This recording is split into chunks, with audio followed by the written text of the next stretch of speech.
আসসালামু আলাইকুম। ইসকনের সাম্প্রতিক কার্যক্রমগুলো বাংলাদেশের সার্বভৌমত্বের জন্য থ্রেট হয়ে দাঁড়িয়েছে। হরে কৃষ্ণ দর্শন প্রচার করতে এসে ওরা এখন ভারতের উগ্র হিন্দুত্ববাদী সংগঠন আরএসএস এর জয় শ্রীরাম স্লোগান দিচ্ছে। জয় শ্রীরাম স্লোগান দিয়ে আমাদের সেনা অফিসারকে হত্যার হুমকি দিচ্ছে। আমাদের মায়েরা এখন থেকে একটা যুদ্ধ করবে, সন্তান জন্মদানের যুদ্ধ। আমাদের বাবারা রাস্তায় আন্দোলন করবে, প্রতিবাদ করবে। দেখেন, এই ইস্কন গুরু চিন্ময় দাস ভারতের বিজেপি এবং আরএসএস নেতাদের স্টাইলে বক্তব্য দিচ্ছে। দেখেন, আমাদের দেশের প্রশাসনিক বর্তমান অবস্থা কিন্তু খুবই ভঙ্গুর। এমত অবস্থায় সে সাম্প্রদায়িক সম্প্রীতির কথা না বলে উল্টা সাম্প্রদায়িক দাঙ্গা লাগায় এমন বক্তব্য দিচ্ছে। হিন্দুদেরকে বলতেছে অধিক বাচ্চা ফয়দা করার জন্য, মানে সে টোটালি সাম্প্রদায়িক বিভক্তির বক্তব্য দিচ্ছে। চিন্ময়ের এসব উগ্রপন্থী বক্তব্যের কারণে যদি সারা দেশে মুসলমানদের মনে একটা ক্ষোভ তৈরি করে এবং সারা দেশে যদি একটা সাম্প্রদায়িক দাঙ্গা লাগে, তাহলে সবচাইতে বেশি ক্ষতিগ্রস্ত কারা হবে? এদেশের হিন্দু সম্প্রদায় তো। কিন্তু বলেন তো, যদি ধর্মীয় দাঙ্গা লাগে তাহলে সবচাইতে বেশি লাভ কার হবে? এটা আজকের ভিডিওর কুইজ। কমেন্ট করে ফেলেন। ভিডিওর শেষে গিয়ে কমেন্ট করলে কিন্তু হবে না। আর এই দাঙ্গা লাগানোর জন্য ভারত বাংলাদেশ ইস্কনকে একের পর এক ফান্ডিং করে যাচ্ছে। বলে ফেললাম নাকি? প্রায় 7.4 কোটি টাকা ইস্কনের মন্দির ও ছাত্র হোস্টেল বানাতে দিয়েছে ভারত। এমনকি ইস্কনের মন্দির উদ্বোধন করে ভারতীয় হাই কমিশনার। ভারতের মতো একই কায়দায় বাংলাদেশেও সাম্প্রদায়িক দাঙ্গা লাগানোর জন্য ভারতীয় ফান্ড নিয়ে কাজ করে যাচ্ছে ইস্কন। ঢাকা, স্বামীবাগ, সিলেট সহ সারা দেশে সাম্প্রদায়িক দাঙ্গা লাগাতে একের পর এক প্রচেষ্টা করে যাচ্ছে এই সংগঠন। আরএসএস নেতাদের সাথে ইস্কনের নেতারা গিয়ে ছবি তুলে। বিশ্ব ইস্কন ইহুদিদেরকে সার্ভ করলেও বাংলাদেশে মূলত ইস্কন সার্ভ করে ভারতের উগ্রপন্থী সংগঠন আরএসএস কে।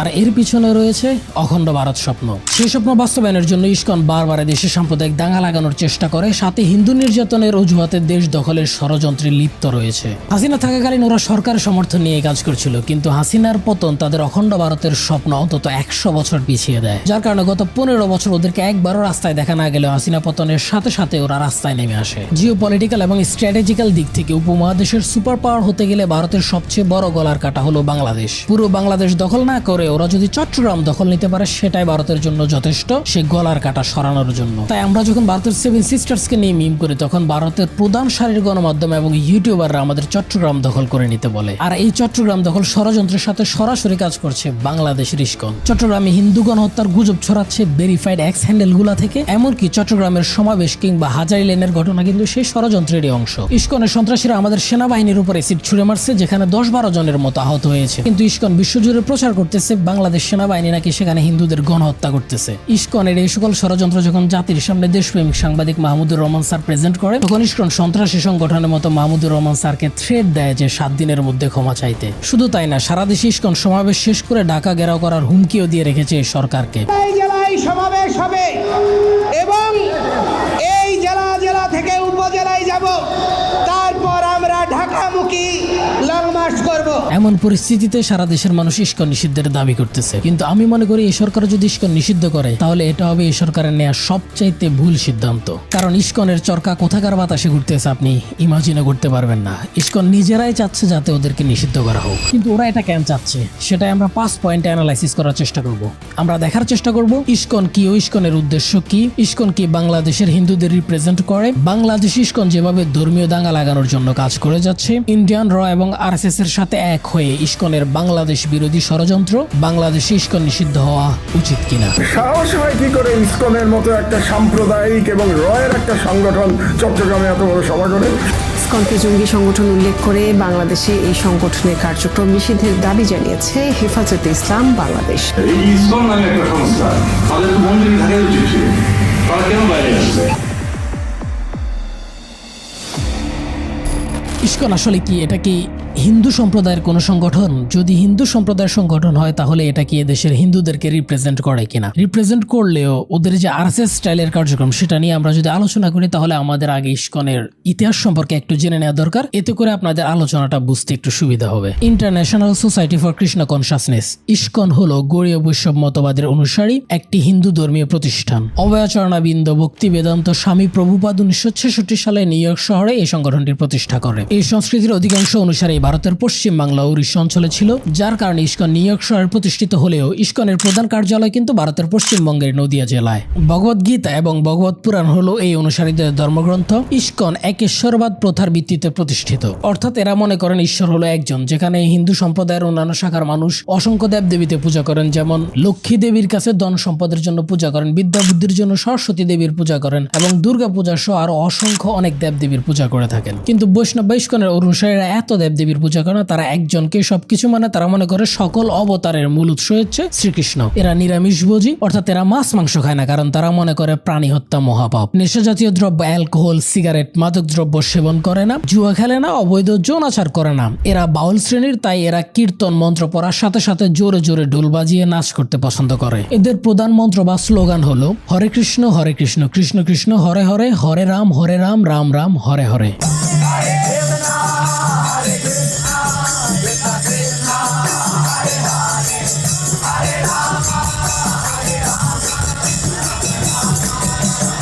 টুইস্ট বলেন বা ফ্যাক্ট বলেন, প্রশ্ন হলো ইস্কনের স্লোগান যদি হরে কৃষ্ণ হরে রাম হয়, তাহলে চট্টগ্রাম ইস্কনের সমাবেশে ভারতের উগ্র হিন্দুত্ববাদী সংগঠন আরএসএস এর জয় শ্রীরাম স্লোগান দিয়েছে এরা কারা? ওরা যদি ইস্কনের ফলোয়ার্স হয়ে থাকে তাহলে ওরা হরে কৃষ্ণ হরে রাম স্লোগান না দিয়ে জয় শ্রীরাম স্লোগান কেন দিল? এই ইস্কন তাহলে কোন ইস্কন? আপনি ভাবতে থাকেন, আমি ইস্কন নিয়ে আরেকটু প্রশংসা করে নেই, তারপরে ইস্কনের আসল মুখোশ আপনাদের সামনে উন্মোচিত হবে। ফুড ফর লাইফ নামে ইস্কনের একটি ক্যাম্পেইন আছে, যেটাতে ইস্কন প্রতিদিন 60টিরও বেশি দেশে প্রায় 20 লক্ষ জনের বিনামূল্যে নিরামিষ খাদ্য বিতরণ করে। ইস্কনের এই সকল ভালো দর্শন বা ইস্কনের এই সকল ভালো কার্যক্রমের জন্য ইস্কনের দাবি মতে গোটা বিশ্বজুড়ে ওদের প্রায় 10 লক্ষের মতো ফলোয়ার্স আছে, এবং বিশ্বের 100টিরও বেশি দেশে ইস্কনের প্রায় 600+ টেম্পল ও সেন্টার আছে। ইন্টারেস্টিং ফ্যাক্ট হলো ইস্কনের রিসেন্ট বাংলাদেশের কার্যক্রম নিয়ে যারাই ভিডিও বানিয়েছেন, পিনাকি ভট্টাচার্য, কি কেন কিভাবে সহ আরো যারাই আছেন, তারা বলার চেষ্টা করছেন যে ইস্কনের দর্শনগত দিক থেকে ইস্কন ঠিক ছিল, কিন্তু সাম্প্রতিক সময়গুলোতে ইস্কন খারাপ হয়ে গেছে। সোজা কথায় বললে ইস্কন আগে ভালো ছিল, আগের ইস্কন আর বর্তমান ইস্কন এক না। কিন্তু আমি আজকের ভিডিওতে প্রমাণ সহ দেখাবো ইস্কন শুরু থেকে একটা প্রশ্নবিদ্ধ সংগঠন ছিল, কখনোই এদের দর্শনের সাথে এদের কার্যক্রম এক ছিল না। প্রমাণ দেওয়ার আগে আসাদ নূরের ইস্কন নিয়ে করা একটা মিথ্যাচারের ডিবাগিং করে যাই। বিশ্বের প্রায় সকল দেশেই ইসকনকে ইতিবাচকভাবে দেখা হয়, এবং একটু আগে যেটা বলছিলাম, কোনো দেশেই তাদেরকে নিষিদ্ধ করা হয়নি। তার এই দাবি মোটেও সত্য নয়। 1970 সালে সিঙ্গাপুর থেকে ইস্কনকে ব্যান্ড করা হয়, এমনকি এখনো সিঙ্গাপুর ইস্কনের কার্যক্রম সীমিত করে রাখা হয়েছে। এছাড়া রাশিয়াতে 2011-12 সালে ইনসিডেন্টের পর ইস্কনের কার্যক্রম লিমিটেড করে দেওয়া হয়েছে। উজবেকিস্তান ও কাজাখস্তানের মতো দেশে ইস্কনের কার্যক্রমে নিষেধাজ্ঞা দেওয়া আছে। এটা তোর ভিডিওর একটা মিথ্যাচারের প্রমাণ দিলাম। যদি ওর পুরো ভিডিও ধরে ধরে ডিবাগিং করতে চায়, তাহলে ওর ভিডিওতে এত পরিমাণ মিথ্যাচার করছে যে আমার আলাদা একটা ভিডিওই করা লাগবে। এজন্য ওইদিকে আর গেলাম না। তবে আমার পুরো ভিডিওটা দেখলে আপনি তার ভিডিওর অনেক মিথ্যাচারের প্রমাণ পাওয়া যাবেন। এবার আমি যে দাবি করছি ইস্কন শুরু থেকে একটা প্রশ্নবিদ্ধ সংগঠন ছিল, তার কিছু প্রমাণ দেখাই। দেখেন, ইস্কন প্রতিষ্ঠা 1966 সালে। প্রতিষ্ঠার মাত্র 4 বছরের মাথায়, অর্থাৎ 1970 সাল থেকে ইস্কনের মন্দিরগুলোতে চাইল্ড অ্যাবিউজ করা শুরু হয়। শিশুদেরকে সেক্সুয়াল অ্যাবিউজ করত মন্দিরের গুরুরা। আমেরিকার গুরুকুল আশ্রম 1970-80 এর দশকে সেখানকার শিশুদের ইমোশনাল, ফিজিক্যাল এন্ড সেক্সুয়াল নির্যাতন করত আশ্রমের কৃষ্ণ শিক্ষক এবং কর্মীরা। ওই আশ্রমের বিরুদ্ধে মামলা করে সে আশ্রমের প্রাক্তন 44 জন শিক্ষার্থী। তারা বলে সেখানে rape, sexual abuse, physical torture এবং emotional terror of children as young as 3, মানে 3 বছরের বাচ্চাদের উপরও মানসিক সন্ত্রাস চালানো হতো সেই ইস্কনের মন্দিরগুলোতে। ইস্কনকে ওই শিশু অ্যাবিউজ মামলায় $9.5 মিলিয়ন বা প্রায় $100 কোটি জরিমানা দিতে হয়। শুধু তাই না, 1980 এর মাঝামাঝি ইস্কনকে তাদের ওই গুরুকুল আশ্রম বন্ধ করে দিতে হয় শিশু দর্শন বিতর্কের কারণে। ইস্কন খুব শান্তিপ্রিয় সংগঠন, তাই না? এরা নিরামিষ খায়, প্রাণ হত্যা মহাপাপ বলে। কিন্তু 1986 সালে স্টিফেন ব্রায়ানকে ইস্কনের স্বয়ং গুরু গুলি করে হত্যা করে। স্টিফেন ব্রায়ান ছিল ইস্কনের একজন সাবেক সদস্য। ইস্কনে থাকাকালীন সে ইস্কনের অন্ধকার দিকগুলো সম্পর্কে জানতে পারে। সে যখন দেখে ইস্কনের দর্শন একরকম কিন্তু ভিতর ভিতর ইস্কন আরেক কাজ করতেছে, তখন সে ইস্কন মন্দির ছেড়ে দিয়ে চলে যায় এবং সে ইস্কনের অন্ধকার দিকগুলো নিয়ে প্রচারণা লেখালেখি করতে শুরু করে। ব্রায়ান ইস্কনের বিভিন্ন ধর্মগুরুদের এক্সপোজ করে একটা পাণ্ডুলিপি লিখে, যেখানে ইস্কনের ধর্মগুরুদের সিরিয়াস লেভেলের ক্রাইমগুলো উল্লেখ ছিল। থমাস ড্রেসার নামে ইস্কন গুরু ব্রায়ানকে গুলি করে হত্যা করে। এই ড্রেসার অলরেডি 1983 সালের একটা মার্ডার কেসের সাথে ইনভলভ ছিল। ব্রায়ানকে হত্যার জন্য থমাস ড্রেসারকে নির্দেশ দিয়েছিল ইস্কনের আরেক ধর্মগুরু কীর্তানন্দ স্বামী ভক্তিপাদা, কারণ ব্রায়ানের ওই পাণ্ডুলিপিতে কীর্তানন্দ স্বামী ভক্তিপাদার সিরিয়াস লেভেলের ক্রাইমগুলো উল্লেখ ছিল। এমনকি স্টিফেন ব্রায়ানের হত্যাকাণ্ড নিয়ে যে জার্নালিস্ট অনুসন্ধানমূলক রিপোর্ট তৈরি করতেছিল, সেই জার্নালিস্টকে পর্যন্ত ইস্কনের গুরুরা গুলি করে বুকে ঝাঁঝরা করে ফেলে। আমি স্টিফেন ব্রায়ানের পুরো কেস স্টাডিটা ডিসক্রিপশন লিংকে দিয়ে দিব, আপনারা চাইলে পড়তে পারেন। অস্ট্রেলিয়ার আরেক প্রাক্তন হরে কৃষ্ণ সদস্য যে নাম গোপন রেখে সাংবাদিকদের বলে, আমি ইস্কন ছেড়ে দেওয়ার পর থেকে প্রতিদিন কৃষ্ণগুরুদের থেকে থ্রেট আসে। তারা ফিজিক্যালি, অ্যাকচুয়ালি, ফ্যাকচুয়ালি, এমনকি সম্ভব হলে খুব ধারালো ছুরি দিয়ে তারা আমার জিহ্বা কেটে ফেলতে চায়। ওর অপরাধ কি জানেন? ও একজন ইস্কন সদস্য ছিল। ইস্কন থেকে বের হয়ে যাওয়ার পর সে ইস্কনের অন্ধকার দিকগুলা নিয়ে প্রচার করতে শুরু করে। এই জন্য ইস্কনের গুরুরা তার জিহ্বা কেটে ফেলার থ্রেট দিচ্ছে। এছাড়া ইস্কনের Laguna Beach temple brotherhood of international love নামে একটি অর্গানাইজেশনের সাথে কাজ করত। ওই সংগঠন চোরাচালানের কাজ করত, যা মার্কিন যুক্তরাষ্ট্রে LSD, হ্যাশ এবং গাঁজা পাচার করত। ইস্কন তাদেরকে হেল্প করত, এই বিনিময়ে ওরা ইস্কনকে আর্থিক সহায়তা করত। এছাড়া ইস্কনের প্রতিষ্ঠাতা স্বামী প্রভুপাদ বিশ্বাস করত যে পৃথিবীর সবচাইতে নিকটে হলো সূর্য, তারপরে হচ্ছে চাঁদ। the energy of God. অথচ আপনি সোলার সিস্টেমে একটা ক্লিক করে দেখে নিতে পারেন যে পৃথিবীর সবচাইতে কে, চাঁদ নাকি সূর্য। কিন্তু প্রভুপাদ বিজ্ঞানের এই সত্য স্বীকার করত না, বরং সে তার নিজস্ব মতবাদগুলো টেম্পলের বাচ্চাদেরকে শেখাতো।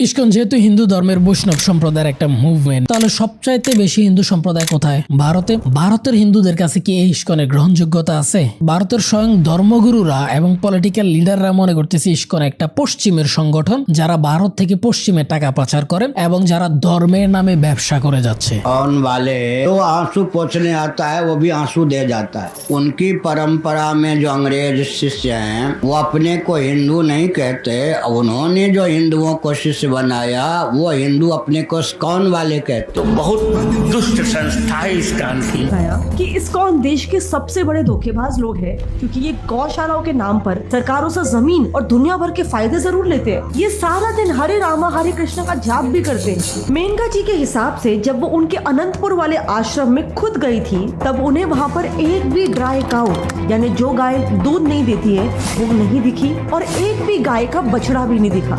यानी कि इस्कॉन ने इन सब गायों को बुचर हाउसेस को सेल कर दिया था। सबसे बड़े जो यहाँ देश के धोखेबाज है वो है इस्कॉन। वो रखते हैं गौशाले और सरकार से दुनिया भर के उनको फायदा मिलता है गौशाले चलाने के। मैं अभी उनके आनंदपुर गौशाला में गई, एक भी सुखी गाय नहीं, एक भी बछड़ा नहीं है। আমেরিকার বিভিন্ন ইস্কন মন্দিরের মতো ভারতের বিভিন্ন ইস্কন মন্দিরেও রেপ কেস একটা নিয়মিত বিষয় হয়ে দাঁড়িয়েছে। আশা করি এইটুকু তো প্রমাণ করতে পারছে যে ইস্কন কখনো একটা ভালো সংগঠন ছিল না। শুরু থেকে এরা চাইল্ড অ্যাবিউজ, মাদক স্মাগলিং, সন্ত্রাস, খুন এই সকল কর্মকাণ্ডের সাথে জড়িত ছিল। আজকের সবচাইতে ইম্পর্টেন্ট ফ্যাক্ট হলো গোটা বিশ্বজুড়ে ইস্কনের কার্যক্রম প্রশ্নবিদ্ধ, এবং যে ভারতে সবচাইতে বেশি হিন্দু রয়েছে সে ভারতের লোকাল হিন্দুরাও মনে করে ইস্কন কোনো হিন্দুদের সংগঠন না, বরং ওরা মনে করে এটা ইহুদিদের একটা সংগঠন। আর সেই ইস্কন বাংলাদেশে এসে কিভাবে বাংলাদেশের হিন্দুদের রক্ষাকর্তা হয়ে গেল? ইস্কন তো কোনো রাজনৈতিক সংগঠন না, এরা বৈষ্ণব অনুসারীদের একটা সংগঠন। মিছিল, মিটিং, রাজনীতি, সভা সমাবেশ এটা ওদের নীতি বিরুদ্ধ কাজ। সেখানে ইস্কন কিভাবে এরকম মহাসমাবেশ করে এবং সারা দেশ বন্ধ করে দেওয়ার হুমকি দেয়। সমাবেশে টেররিস্ট অর্গানাইজেশন RSS এর জয় শ্রীরাম স্লোগান দেয় এবং তাদের গেরুয়া পতাকা বাংলাদেশে লাগায়। আর ইস্কনের সাথে এদেশের সনাতনী হিন্দুরাই বা কেন জয়েন করতেছে? যেখানে ইস্কনের ধর্মীয় বিশ্বাসের সাথে এদেশের সনাতনী হিন্দুদের ধর্মীয় বিশ্বাস আকাশ পাতাল তফাৎ, কিন্তু দুই গ্রুপ এখানে এসে এক হয়ে গেল কিভাবে? এখানে আপনি খুঁজে পাবেন হিন্দুত্ববাদ এবং দেশ বিরোধী ষড়যন্ত্রের টুইস্ট। এই টোটাল জিনিসটা যদি আমরা বুঝতে চাই তাহলে আমাদের আগে দেখা দরকার যে ইস্কন বাংলাদেশে এসে হিন্দুদের রক্ষাকর্তা বা ভগবান হয়ে দাঁড়াইছে, সেই ইস্কন কে দেশের হিন্দুদেরকে রিপ্রেজেন্ট করে কিনা। প্রথমত ইস্কনের অনুসারীরা হলো নিরামিষভোজী, কিন্তু এদেশের 95% হিন্দু কিন্তু নিরামিষভোজী না। এরা মাছ মাংস খায়, কালী পূজাতে এরা পাঠা বলি দেয়। এমনকি আমার একজন হিন্দু টিচার ছিল যিনি গরুর মাংস পর্যন্ত খেতেন। সেখানে মাছ মাংস খাওয়া তো দূরে থাকে, ইস্কনের অনুসারীরা পেঁয়াজ রসুন খায় না, কারণ তারা মনে করে পেঁয়াজ রসুন খেলে তারা অপবিত্র হয়ে যাবে। এছাড়া ইস্কন শুধুমাত্র শ্রীকৃষ্ণ বা এক ঈশ্বরের পূজা করে। অপরদিকে এদেশের সনাতনী হিন্দুরা লক্ষ্মী, সরস্বতী, কালী, দুর্গা, গণেশ সহ অসংখ্য দেবদেবীর পূজা করে। সো রিলিজিয়াস পার্সপেক্টিভ থেকে তো ইস্কন দেশের 95% হিন্দুদের রিপ্রেজেন্ট করে না। 2022 সালের ডাটা অনুসারে বাংলাদেশে হিন্দুর সংখ্যা প্রায় 1,32,00,000। সেখানে ইস্কনের অনুসারে 2019 সালের রিপোর্ট অনুসারে মাত্র 35,000। এখন ধরে নিলাম 1 লাখ বা 5 লাখ। সো এই 5 লাখ ইস্কনের অনুসারে কিভাবে এই দেশের 1.5 কোটি হিন্দুদের রিপ্রেজেন্টেটর হয়? ইস্কন দেশের সনাতনী হিন্দুদের কেমন ভগবান সেটা একটু দেখাই। ঢাকার স্বামীবাগের ইস্কনের এই মন্দিরটি ছিল 100 বছরের পুরনো সনাতন হিন্দুদের মন্দির। জমির মালিককে মামলা হামলা করে সেই মন্দির দখল করে নেয় ইস্কন। সেই মামলা নিষ্পত্তি হওয়ার আগে ইস্কন গায়ের জোর দিয়ে অবৈধভাবে সেখানে আধুনিক ইস্কন মন্দির বানাচ্ছে। ফরহাদ মাজারের ফেসবুক পোস্ট থেকে দেখা যায় অবৈধভাবে ইস্কনকে মন্দির বানাতে রাষ্ট্রীয়ভাবে আদালত সামলাচ্ছে আওয়ামী লীগের মন্ত্রী তোফায়েল আহমেদ। একই কায়দায় ঠাকুরগাঁয়ের রসিক রায় জিও মন্দিরও দখল করে নেয় ইস্কন। অথচ এই মন্দিরও ছিল সনাতনী হিন্দুদের মন্দির।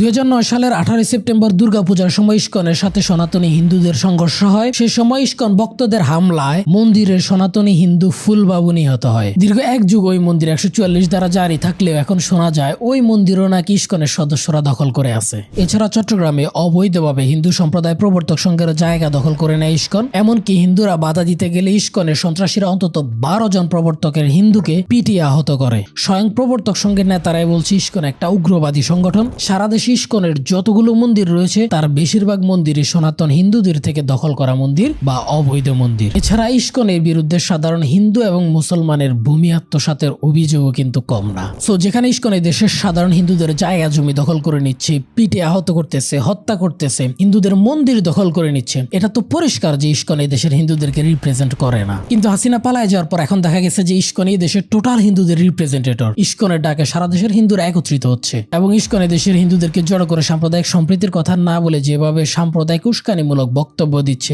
এবং দেশকে দাঙ্গার দিকে নিয়ে যাচ্ছে, এবং সেটাতে কেন এই দেশের হিন্দুরা ওই ট্র্যাপে পা দিচ্ছে এটা বুঝতে হলে আমাদের আগে দেখতে হবে যে ইস্কন কিভাবে এই দেশের সাম্প্রদায়িক দাঙ্গা লাগানোর কাজ করে। এই অ্যানালাইসিসের পর আপনার সামনে ইস্কনের মুখোশ একদম ক্লিয়ার হয়ে যাবে।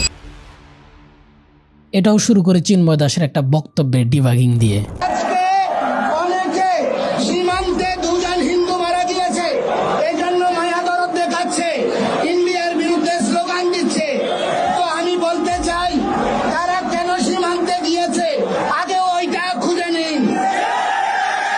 তারা কেন বিএসএফ এর পুলিশে মরতে গিয়েছে, কারণ এখানে বেঁচে থাকা তাদের জন্য একটা জীবন মৃত্যুর প্রহসন ছাড়া আর কিছুই নয়। ভারতের আরএসএস এর পেইড এজেন্ট এই সন্ত্রাসী চিন্ময় দাস দাবি করতেছে যে এই দেশে হিন্দুদের নির্যাতন হচ্ছে দেখে আমাদের জয়ন্ত এবং কিশোরী স্বর্ণা দাস ভারতে যাচ্ছিল, এই জন্য ভারতের বিএসএফ গুলি করে হত্যা করছে। এটাই তো তাহলে আসল ঘটনা। দেখেন, ভারতের ত্রিপুরায় স্বর্ণা দাসের বড় ভাই থাকে। সেই বড় ভাইয়ের সাথে দেখা করতে স্বর্ণা দাস এবং তার মা অবৈধভাবে রাতে বর্ডার ক্রস করার চেষ্টা করে, আর সেখানে বিএসএফ গুলি করলে স্বর্ণা দাস মারা যায়। আর এই সন্ত্রাসী চিন্ময় দাস বলতেছে বাংলাদেশে স্বর্ণা দাস নির্যাতিত হচ্ছে দেখে ও বর্ডার ক্রস করতে গেছে, আর এই জন্য বিএসএফ গুলি করে তাকে হত্যা করছে। একজন স্বয়ং ধর্মগুরু মিথ্যাচার করতেছে এবং সাম্প্রদায়িক দাঙ্গা লাগানোর বক্তব্য দিচ্ছে। কিছুক্ষণের জন্য ধরে নিলাম যে বাংলাদেশের সংখ্যালঘু সম্প্রদায়ের উপর নির্যাতন হচ্ছে বিদায় স্বর্ণা দাস এবং জয়ন্ত ভারতে আশ্রয়ের জন্য গেছে, কিন্তু ভারত তাদেরকে আশ্রয় না দিয়ে গুলি করে হত্যা করবে কেন? মানে পৃথিবীর কোন আইনে আছে এইভাবে পাখির মতো গুলি করে হত্যা করবে? আর ভারত না হিন্দুদের দেশ, তাহলে ওরা না হিন্দুদেরকে সেফ না দিয়ে এভাবে গুলি করে হত্যা করবে কেন? আর ভারত হিন্দু গুলি করে হত্যা করলে সেটা হালাল?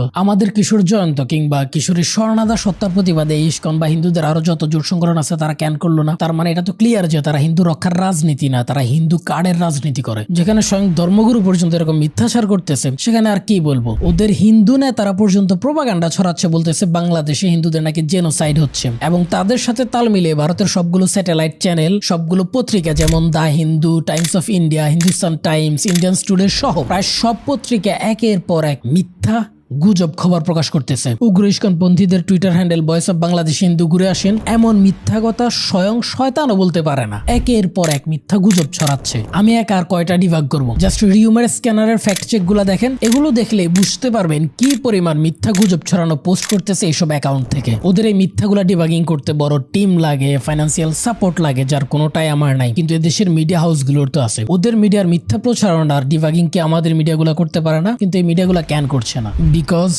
they got paid from intelligence agencies. लेकिन आपके दिमाग में एक इमेज किसने बनाई है? मीडिया ने लेकिन उस मीडिया के पीछे कौन है सर?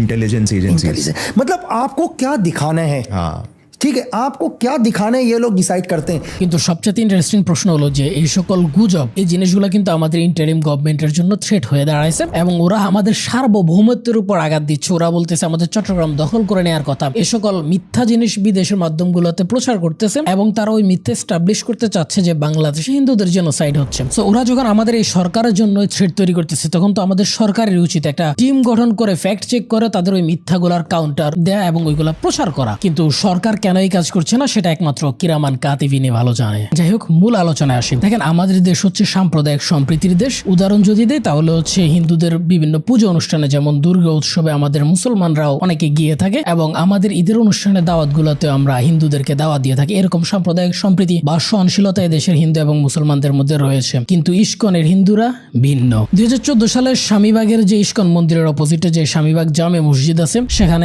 তারাবির নামাজের সময় বাধা দেয় ইস্কন। নামাজ নামাজের সময় মসজিদের মুসল্লিরা গিয়ে তাদেরকে রিকোয়েস্ট করে যে আপনারা 1 ঘন্টার বিরতি দেন, আমরা নামাজটা শেষ করি, নামাজ শেষ হলে আপনারা আবার আপনাদের অনুষ্ঠান শুরু করেন। কিন্তু ইসকনের উগ্রপন্থী হিন্দুরা সেটা না শুনে উল্টা তারা আরো জোরে ডাকডোল বাজাতে শুরু করে। ফলশ্রুতিতে সেখানে একটা সাম্প্রদায়িক দাঙ্গা শুরু হয় এবং অনেক মানুষ আহত হয়। 2014 এর পর 2016 সালে সিলেটে ইসকন মন্দিরে একই ঘটনা ঘটে। সেখানে জুমার নামাজের সময় ইসকন মন্দির থেকে জোরে জোরে ডোল বাজানো এবং স্পিকার বাজানো হচ্ছিল এবং মুসল্লিরা গিয়ে তাদেরকে রিকোয়েস্ট করে যে নামাজের সময় কিছুক্ষণের জন্য সেটা বন্ধ রাখতে। তখন তারা সেটা না শুনে উল্টা আরো জোরে জোরে ডোল বাজাতে থাকে। ফলশ্রুতিতে সেখানে 2 গ্রুপের মধ্যে একটা সংঘর্ষ তৈরি হয়। এমন সময় ইসকন মন্দির থেকে পিস্তল দিয়ে মুসলিমদের গুলি করা হয়, যা সারা দেশে ভাইরাল হয়ে গেছিল।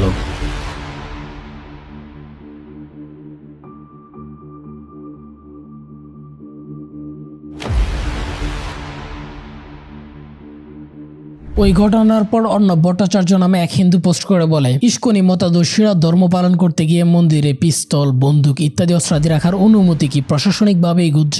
ধর্ম পালনে অস্ত্রের প্রয়োজনীয়তা কি সেটাই জানার অভিপ্রায়। ইস্কন অহিংসা পরম ধর্মের বুলি আওড়ালেও কাজে কর্মে এক ধরনের জঙ্গি। অথচ আপনি স্বাধীন 50 বছর না, গত 100 বছর ইতিহাস একটু রিসার্চ করেন যে এই দেশে কোনো সনাতনী হিন্দুরা মুসলমানদের নামাজের সময় এরকম জোরে ডাকডোল বাজাতো না, বরঞ্চ তারা নামাজের সময় রেসপেক্ট করে এগুলা বন্ধ রাখতো। কিন্তু ইসকন সেটা করে না। কিন্তু তারা কেন করে না? কারণ তারা ইচ্ছা করে দেশকে অস্থিতিশীল করার জন্য, ভারতের মতো সাম্প্রদায়িক দাঙ্গা লাগানোর জন্য পরিকল্পিতভাবে এই কাজগুলো করে যাচ্ছে। 2019 সালে ইসকন ফুড ফর লাইফ ক্যাম্পেইনে বিভিন্ন স্কুলে খাবার বিতরণ করতে গিয়েও স্কুলের মুসলিম বাচ্চাদের হরে কৃষ্ণ কীর্তন পড়ায়। কৃষ্ণ কৃষ্ণ হরে হরে হরে রাম রাম রাম হরে হরে। 2016 সালে ইসকনের বিরুদ্ধে পোস্ট করলে খুন হয় সিলেটের এক মসজিদের ইমাম। বুয়েটের আবরার ফাহাদের হত্যার মূল হোতা অমিত শাহও ছিল এই উগ্রবাদী ইসকনেরই সদস্য। সিলেটের জগন্নাথপুরে ইসকনের রথযাত্রার অনুষ্ঠানে অতর্কিতভাবে হামলা করে সে হামলার দায় চাপিয়ে দেওয়ার চেষ্টা করায় মুসলমানদের উপর, যাতে করে একটা সাম্প্রদায়িক দাঙ্গা লেগে যায়। অথচ পরে দেখা যায় ওই হামলাকারী মিন্টু রঞ্জন ধর ছিল একজন ইসকনেরই নেতা। এভাবেই পরিকল্পিতভাবে একের পর এক ধর্মীয় দাঙ্গা লাগানোর চেষ্টা করে আসতেছে স্বয়ং ইসকনের নেতা এবং সদস্যরা। স্বদেশ বার্তা পত্রিকার লেখক নয়ন চ্যাটার্জি এক নিবন্ধে লিখেছেন, ইসকনের কাজ অবশ্যই শাস্তিযোগ্য অপরাধ এবং সাম্প্রদায়িক দাঙ্গা বাঁধানোর পায়তারা। প্রয়োজনে সাম্প্রদায়িক ষড়যন্ত্র করার জন্য এদেশের হিন্দু নেতাদের উচিত ইসকনের বিরুদ্ধে আইনি ব্যবস্থা নেয়া। ইসকন সংগঠনটি উগ্র ধরনের সংগঠন। বাংলাদেশে যে সাম্প্রদায়িক সম্প্রীতি বিরাজ করে সেটা ভাঙার জন্য বারবার চেষ্টা করছে এই সংগঠনটি। আশা করি এইটুকু তো ক্লিয়ার করতে পারছি যে ইসকন কিভাবে একের পর এক পরিকল্পিতভাবে এদেশের ধর্মীয় দাঙ্গা লাগানোর চেষ্টা করে আসছে। এখন প্রশ্ন হলো যে ইসকন কেন বারবার এদেশের ধর্মীয় দাঙ্গা লাগাতে চায় বা এরা কার হয়ে কাজ করে? এই প্রশ্নের উত্তর খুঁজতে গিয়ে আমরা পাই যে ভারতীয় র এবং ভারতের উগ্রপন্থী হিন্দুত্ববাদী সংগঠন আরএসএস এর সাথে এক হয়ে ইসকনের বাংলাদেশ বিরোধী ষড়যন্ত্র। দেখেন, হাসিনা পালায় যাওয়ার পর চট্টগ্রামে যে ইসকন বা হিন্দুরা যে সমাবেশটা করছে, এটা আওয়ামী লীগের একটা সংখ্যালঘু রাজনীতির অংশ। দেখেন, আমি একটা ডেডিকেটেড ভিডিও বানায় দেখাইছি যে কি পরিমাণ সংখ্যালঘুদেরকে হাসিনা গত 15 বছরে নির্যাতন করছেন। তারপরও কেন যে সংখ্যালঘুরা হাসিনার এই ট্র্যাপে পা দিচ্ছে বা এদেশের হিন্দুরা তাদের ট্র্যাপে পা দিচ্ছে, সেটা আমার মাথায় আসলে ধরে না। এটা যে সংখ্যালঘু রাজনীতির অংশ, এটা বলার জন্য বলছি না, ফ্যাক্ট চেক করে বলছে, আমি প্রমাণ দেখাচ্ছি। কক্সবাজার শহর আওয়ামী লীগের সাংগঠনিক সম্পাদক দীপক দাস ইসকনের গুরুদের স্টেজে নিয়ে যাইতেছে। এছাড়া আরো এই সকল আওয়ামী লীগ নেতাদের ছবি দেখেন বা ইসকন নেতাদের পিছনের ওদেরকে দেখেন, এরকম শত শত ছবি আমি আওয়ামী লীগের নেতাদেরকে দেখাইতে পারবো যারা ওই ইসকনের এটার পেছনে ছিল। পর হাজারে লেনে পুলিশ এবং সেনাবাহিনীর উপর যে নির্যাতন হয়েছে, সেখানেও আওয়ামী লীগ নেতাকে গ্রেপ্তার করা হয়েছে। তো এইগুলোতে আমি যাব না, কারণ গত 15 বছরে ইসকন যেই কাজগুলো করছে ওইগুলোর তুলনায় এই 2 দিনের ঘটনা কিছুই না। ইসকনের সাথে ভারতীয় র এবং আরএসএস এর কার্যক্রমের লিঙ্ক আপের প্রমাণ দেওয়ার আগে বাংলাদেশের র স্বাধীনতা উত্তর সময় থেকে কিভাবে কাজ করতেছে একটা ডেডিকেটেড ভিডিও বানায় দেখাইছি, যেটা আমার চ্যানেলের মোস্ট পপুলার ভিডিও, চাইলে এটাও দেখে নিতে পারেন। আবু রুশদের লেখা বাংলাদেশের র বইয়ের 171 নম্বর পেজে বলা হয়, ইসকন নামে একটি সংগঠন কাজ করছে। এই সংগঠনের প্রধান কাজ হচ্ছে বাংলাদেশি উস্কানিমূলক ধর্মীয় অনুষ্ঠান পালন করা, যার উদ্দেশ্য হচ্ছে সাম্প্রদায়িক দাঙ্গা সৃষ্টি। সো আবু রুশদের এই ইনফরমেশনের সত্যতা তো পাইছেন, যেটা হচ্ছে 2014 সালের স্বামীবাগের দাঙ্গা, 2016 সালে সিলেটের দাঙ্গা। এই ইসকনকে অনেকে ইহুদিদের মতাদর্শের প্রতিষ্ঠান বললেও বাংলাদেশি ইসকন মূলত ভারতের তীব্র হিন্দুত্ববাদী সংগঠন আরএসএস এর মতাদর্শ বাস্তবায়নে ব্যস্ত। ইসকন আরএসএস এর মতাদর্শ কিভাবে দেশে বাস্তবায়ন করতেছে তার আগে 2 একটা প্রমাণ দেখাই, তারপরে রয়ের কানেকশন দেখাচ্ছি। আমার এই ভিডিওতে আমি প্রমাণ সহ দেখাইছি ভারতের আরএসএস এর উগ্র হিন্দুত্ববাদী হিন্দুরা কিভাবে মাইকিং করে হিন্দুদের বলতেছে যে তোমাদের দোকানে যদি কোনো মুসলিম চাকরি করে তাহলে তাদেরকে বের করে দাও, আর নতুন করে কাউকে চাকরি দিও না।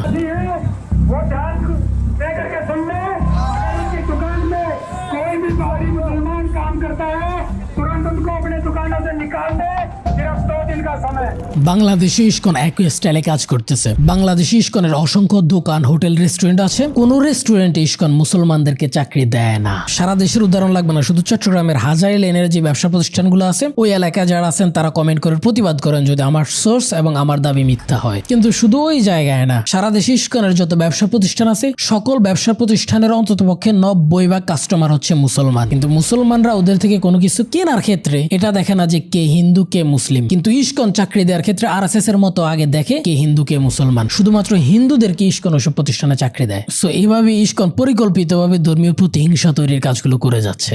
বাংলাদেশের চট্টগ্রামে হিন্দু জেনোসাইড হচ্ছে এমন গুজব ছড়ানো ও কনফারেন্স করে বেড়ানো ডক্টর কুশল বরুণ চক্রবর্তী ভারতের সন্ত্রাসী সংগঠন আরএসএস এর হিন্দুত্ববাদী সন্ত্রাসী নেতা আদিত্যনাথ যোগীর সাথে দাঁড়িয়ে ছবি তুলছে। এই আদিত্যনাথ একজন সন্ত্রাসী নেতা দেখে ভারতের সাধারণ হিন্দুরা পর্যন্ত ওকে পছন্দ করে না। কিন্তু এরকম উগ্রপন্থী একজন নেতার সাথে দেশের ইসকন সদস্য গিয়ে ছবি তোলে। ভারতের বিজেপির ক্ষমতার উৎস হলো এই ডানপন্থী সংগঠন আরএসএস। বাংলাদেশে ইসকন মন্দির ও ছাত্রাবাস উদ্বোধন করে ভারতীয় হাই কমিশনার। এই দেশে ইসকন মন্দির উদ্বোধন হবে, সেখানে ভারতীয় হাই কমিশনার সেখানে উদ্বোধন করবে। খেলা তো এখানে শেষ না। ভারতের আরএসএস যে কায়দায় ভারতের মুসলমান এবং খ্রিস্টানদের মসজিদ গির্জাগুলো দখল করে নিচ্ছে, বাংলাদেশে ইসকন একই কায়দায় বাংলাদেশে হিন্দুদের মন্দিরগুলো দখল করে নিচ্ছে। আরএসএস এর হিন্দুরা যেভাবে নামাজরত মুসলিমদের উপর নির্যাতন শুরু করে, মসজিদের মাইক ভেঙে ফেলে, মসজিদ ভেঙে ফেলে, মভ করে, একই কায়দায় ইসকন এই দেশে চেষ্টা করতেছে মুসলমানদের নামাজের সময় উচ্চ স্বরে ঢোল তবলা বাজিয়ে দেশের মধ্যে একটা অস্থিতিশীল বা দাঙ্গা তৈরি করা। আমেরিকাতে ইসকন ইহুদি স্টাইলে কাজ করলেও বাংলাদেশে ইসকন কাজ করে আরএসএস স্টাইলে। এমনকি এখন ওরা হরে কৃষ্ণ স্লোগান না দিয়ে আরএসএস এর জয় শ্রীরাম স্লোগান দেয়, আরএসএস এর গেরুয়া পতাকা উড়ায়। ইসকনের হাত থেকে তো দেশের হিন্দুরাই রক্ষা পাচ্ছে না। ইসকনের বিরুদ্ধে পোস্ট করায় 5 জন হিন্দুকে জেলে পাঠানো হয়েছে। যেখানে হিন্দুরাই রক্ষা পাচ্ছে না, আল্লাহ জানে এই ভিডিও পাবলিশ হওয়ার পর আমার কি হয়। ইসকনের হাত কই পর্যন্ত গেছে তার আরো 2টা প্রমাণ দেখাই। বিশ্ববিদ্যালয়গুলোতে কৌশলে শিক্ষক ঢুকাচ্ছে ইসকন। চট্টগ্রাম বিশ্ববিদ্যালয়ে শিক্ষক নিয়োগে ইসকন সদস্যদের নিয়োগ দিতে চট্টগ্রাম বিশ্ববিদ্যালয়ের প্রশাসনকে চাপ প্রয়োগ করছে ইসকন। ইসকনের কেন্দ্রীয় স্বামীবাগ আশ্রমের ব্রহ্মচারী ঈশ্বর গৌর হরিদাস বলেন, বুয়েট, কুয়েট, বাংলাদেশ কৃষি বিশ্ববিদ্যালয়, সিলেট কৃষি বিশ্ববিদ্যালয় সহ দেশের প্রায় সব পাবলিক বিশ্ববিদ্যালয়ে শিক্ষকদের 3 থেকে 4 জন করে ইসকনের ভক্ত অনুসারী রয়েছে। আর নতুন নিয়োগ পরীক্ষায় সব ক্ষেত্রেই 2-3 জন করে থাকছেন। হাজী দানেশ বিজ্ঞান ও প্রযুক্তি বিশ্ববিদ্যালয় এবং রাজশাহী বিশ্ববিদ্যালয়েও ইসকনের শিক্ষক আছে এবং নতুন করে নিয়োগ দেওয়ার চেষ্টা হচ্ছে। কি ভয়ঙ্কর ইনফরমেশন চিন্তা করেন। যেখানে মাদ্রাসা ব্যাকগ্রাউন্ড থাকার কারণে বিশ্ববিদ্যালয়ে টপ করার পরও চাকরি হয় না, সেখানে বিশ্ববিদ্যালয়ের প্রতিটা নিয়োগে 2-3 জন করে ইসকনের সদস্য নিয়োগ দেওয়া হচ্ছে। ভেবে দেখেন আপনার আমারও জানতে ইসকন কতটা ভয়ঙ্কর হয়ে উঠতেছে। You have no idea. বাংলাদেশের রয়ের ট্রেন্ড ফোর্স যারা আছে তাদের বেশিরভাগের আশ্রয় কেন্দ্র হলো বাংলাদেশের ইসকনের ব্যবসা প্রতিষ্ঠানগুলো। ইসকনের হোটেল রেস্টুরেন্টগুলোতে রয়ের ভারতীয় ওই সকল লোক কাজ করে। অনেকে তো বাংলাতে কথাও বলতে পারে না। হোটেল রেস্টুরেন্ট বা ব্যবসা প্রতিষ্ঠানের আড়ালে ভারতীয় গোয়েন্দা সংস্থা র কিভাবে বাংলাদেশে কাজ করতেছে সেটা আবু রুশদের লেখা বাংলাদেশের র বইয়ের এই চ্যাপ্টারে পেয়ে যাবেন। কিন্তু হাসিনা যে কয়দিন ক্ষমতায় ছিল বাংলাদেশের সরাসরি প্রশাসনিক অফিসগুলোতে রয়ের কর্মচারীরা চাকরি করত। ওরা একে তো এদেশের গুম খুনগুলোর সাথে জড়িত ছিল এবং উল্টা এদেশের তথ্য পাচার করত, আর তার বিনিময়ে এই দেশ থেকে তারা বেতন পেত। আচ্ছা, আর কয়েকটা বিষয়, যে আমাদের গোয়েন্দা সংস্থার সাথে তো র কাজ করতো, তাই না? অবশ্যই কাজ করতে। হ্যাঁ, এখনো কি করছে? আমার জানা মতে না। আমাদের জানা মতে ধরেন যেই প্রতিষ্ঠানটার উপরে সবচেয়ে বেশি প্রভাব ছিল রয়ের, সেটা হচ্ছে এনএসআই, তাই তো? এনএসআই, ডিজিএফআই 2টা সংস্থার মধ্যে তাদের না ছিল, কিন্তু সবচেয়ে বেশি প্রভাব ছিল এনএসআই। আপনি জাস্ট এটা ইমাজিন করেন যে পাকিস্তানের রয়ের একজন এজেন্ট ধরা পড়ছে, অথবা ভারতে পাকিস্তানের আইএসআই এর একজন এজেন্ট ধরা পড়ছে, তাহলে ওদের কি হবে? নিশ্চিত ফাঁসি। কিন্তু আমাদের দেশে উল্টা তাদেরকে বেতন দিত। কিন্তু হাসিনা পালায় যাওয়ার পর রয়ের লোকেরা প্রশাসনিক জায়গাতে না থাকলেও রয়ের তৎপরতা কিন্তু আগের থেকে অনেক বেশি বেড়ে গেছে। আর তাদের প্রোটেকশন দিচ্ছে বাংলাদেশ ইসকনের এই সকল হোটেল বা রেস্টুরেন্টে বিভিন্ন ব্যবসা প্রতিষ্ঠান। আরো ভয়ঙ্কর কথা কি জানেন?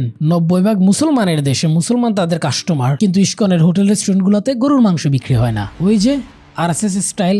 বাংলাদেশে যদি বড় সড়ো একের পর এক সাম্প্রদায়িক দাঙ্গা লাগানো যায় তাহলে সবচেয়ে বেশি কার লাভ সেটা আপনাদেরকে আর আলাদা করে বলে দিতে হবে না। বড় সড়ো ধর্মীয় দাঙ্গা এবং দেশের রাজনৈতিক নেতৃত্ব শেষ করে দিয়ে দেশকে অস্থিতিশীল করে তুলতে পারলেই হায়দ্রাবাদের মতো একদিন ওরা বাংলাদেশকেও দখল করে নিতে পারবে। এই জন্য দেশের দেশপ্রেমী রাজনৈতিক নেতৃত্ব শেষ করে দেওয়ার মিশন শুরু হয়েছিল জিয়াউর রহমান হত্যাকাণ্ড দিয়ে। নেতৃত্ব দেশের পলিটিক্যাল ক্রাইসিস তৈরির কাজ করে যাচ্ছে ভারতের এই সকল ইন্টেলিজেন্স এজেন্সি, আর দেশের ভিতর সাম্প্রদায়িক দাঙ্গা লাগানোর কাজটা সামলাচ্ছে দেশের ইসকন। কারণ কারণ ভারত যদি উপমহাদেশের সুপার পাওয়ার হতে চায়, সেখানে ভারতের সবচাইতে বড় গলার কাটাই হলো বাংলাদেশ। বাংলাদেশ যদি চীন কিংবা আমেরিকার দিকে ঝুঁকে, তাহলে সেটা যে বে অফ বেঙ্গলের পাওয়ার আছে সেটা ভারতের হাত থেকে কেড়ে নিতে পারে। এই পলিটিক্যাল স্ট্র্যাটেজিগুলো নিয়ে কাজ করতেছে ভারতের এই সকল এজেন্সি। ফরহাদ মাজার এক পোস্টে তিনি বলেন, বাংলাদেশে হাসিনা সরকারের সহায়তায় অসংখ্য ইস্কন মন্দির তৈরি করা হচ্ছে। গুরুতর প্রশ্ন হচ্ছে, বাংলাদেশে জেলায় জেলায় বিশাল ইস্কন মন্দির স্থাপনের উদ্দেশ্য কি? দেশে সনাতন ধর্মাবলম্বীদের মন্দিরের তুলনায় ইস্কনের মন্দির সংখ্যা এবং ইস্কনের তৎপরতা একদমই মেলে না। উনি কি বুঝাইতে চাইছেন আশা করি বুঝছেন। আরেকটা ভয়ঙ্কর ইনফো দিয়ে আপনারা সবাই জানেন, আমাদের পাহাড় অশান্ত করে রাখছে ভারত, এবং ভারতীয় মিডিয়ার চট্টগ্রাম দখলের খবর গুজব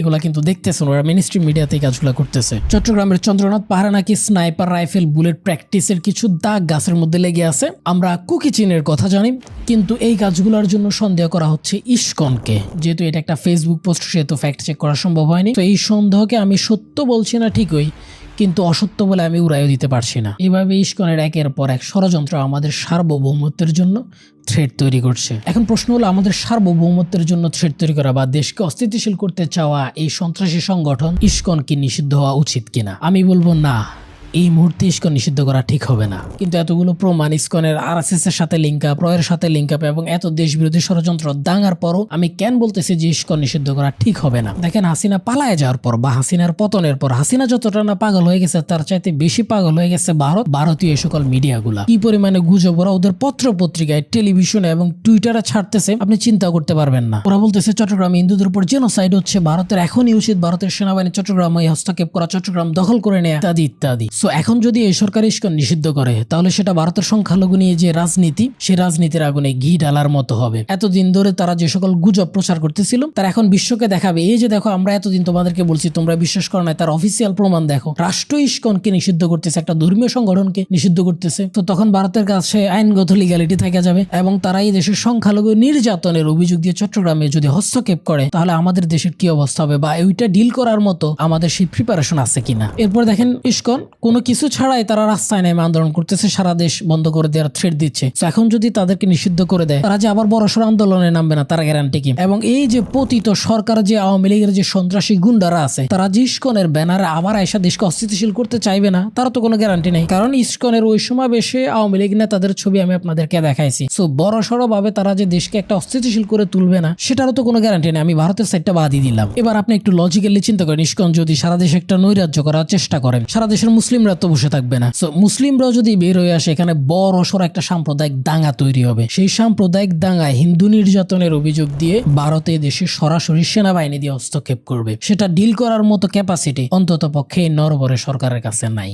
সো এই জন্যই বলছি, এই সরকারের অন্তত পক্ষে ইস্কন নিষিদ্ধ করা ঠিক হবে না। আরো গুরুত্বপূর্ণ ফ্যাক্ট হলো, বিশ্বের যে সকল দেশে ইস্কনকে নিষিদ্ধ করা হয়েছে, সে সকল দেশের জাতিসংঘ সহ আমেরিকান স্টেট ডিপার্টমেন্ট পর্যন্ত বিবৃতি দিচ্ছে। এখন এই নরবরে সরকার যদি ইস্কনকে নিষিদ্ধ করে, আমেরিকা যদি এই সরকারকে নিষেধাজ্ঞা দেয়, তাহলে এই সরকার কতটা সমস্যায় পড়বে সেটাও একটু আমাদের চিন্তা করা দরকার। এখন প্রশ্ন করতে পারেন, তাহলে সলিউশন কি? আমরা বা সরকার কি করতে পারে? আমরা যেটা করতে পারি সেটা হচ্ছে আমাদের সাম্প্রদায়িক সম্প্রীতি ধরে রাখা। ইস্কন বা হিন্দুদের থেকেও বা কেউ যদি কোনো ফেক আইডি থেকে কোনো উস্কানিমূলক পোস্ট দেয়, তাহলে সেটাকে মব জাস্টিস করে আইন নিজের হাতে তুলে না দিয়ে স্পেসিফিক ওই জনকে চিহ্নিত করে তাকে প্রশাসনের হাতে তুলে দেয়া। যদি আমরা মব জাস্টিস করতে যাই, সেখানে একটা সাম্প্রদায়িক দাঙ্গা তৈরি হবে, এবং ইস্কন এবং র এটাই চাচ্ছে। সো এই কাজটা করা যাবে না, এবং হিন্দু ভাইদের কাছে রিকোয়েস্ট থাকবে যে আপনারা কোনো সাম্প্রদায়িক দাঙ্গায় জড়াবেন না, কোনো মব জাস্টিসে যাবেন না, অন্তত পক্ষে দেশের এই ক্রিটিক্যাল সিচুয়েশনে। এটা তো আমাদের করণীয়। এখন সরকার কি করতে পারে? যেহেতু এটা সরকারের জন্য একটা কনসার্ন, সেটা হচ্ছে সরকার ইস্কনকে নিষিদ্ধ করে না দিয়ে ইস্কনের জন্য ইস্কনের কিছু কাজকে লিমিটেড করে দিতে পারে, যেটা বিশ্বের